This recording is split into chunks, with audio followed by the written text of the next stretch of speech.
Hello guys, আজকে আমাদের বাড়িতে রান্না হচ্ছে পেঁয়াজ পোলাও আর চিকেন কষা। আমার মাথায় ছিল না যে বলক বানাবো। মা এসে আমাকে মনে করলো কি বলক বানাবি না।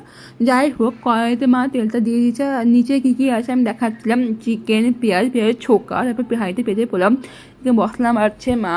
তো আদা, রসুন, কাঁচা লঙ্কা, শুকনো লঙ্কা, জিরা বাটা। কড়াইতে যে তেলটা গরম হয়ে গেছে, মা কড়াইতে পেঁয়াজটা দিয়ে ভালো মতো নেড়েচে নিল, লবণ দিল, লবণ দিয়ে ভালো মতো পেঁয়াজটা একসঙ্গে নেড়েচে দিল। তারপরে চিকেন দেওয়ার পরে ভালো মতো পেঁয়াজটা নেড়েচে নিল। মাকে বললাম, মা ম্যারিনেট করলে না, তো বলে চিকেনের পিস আমরা খাবো না। মা বলে না, যে পরে কেটে নেবো, পরে কখন খাবে, ম্যারিনেট তো করলে না। না, পরে ঠিক কেটে নেবো, তোকে অত চিন্তা করতে হবে না। যাই হোক, যতটা হলুদ, যতটা লবণ প্রয়োজন ততটা হলুদ লবণ দিল। দেওয়ার পরে টমেটো কুচি দিল, টমেটো কুচি দেওয়ার পরে যে মশলা বেঁধেছিল আদা রসুন শুকনো লঙ্কা, সেটা দিল। দেওয়ার পরে মাংস প্রায় চিকেন প্রায় হয়ে এসেছে। যাই হোক, দেওয়া হয়ে আসার পরে হালকা আছে সামনে আছে গরম মশলা দিল। সামনে আছে গরম মশলা দেওয়ার পরে হালকা আছে ভালো মতো নেড়ে চেড়ে নিল। নেড়ে চেড়ে কিছুক্ষণ পরে মানে খেয়ে দেখার পরে খেতে একটু কেমন হয়েছে। তো খেয়ে দেখলাম মা হাতে রান্নাটা এমনিতেই সুন্দর হয়, চিকেন কষা আর পেঁয়াজগুলো খেতে আরও বেশি সুন্দর হয়েছে।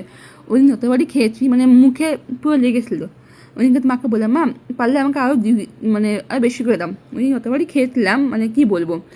আর এমনিতেই মাথাটা রান্না খুবই সুন্দর হয়, বলার বাইরে। আজকে এই পর্যন্তই, দেখা হচ্ছে পরের নেক্সট ভিডিওতে।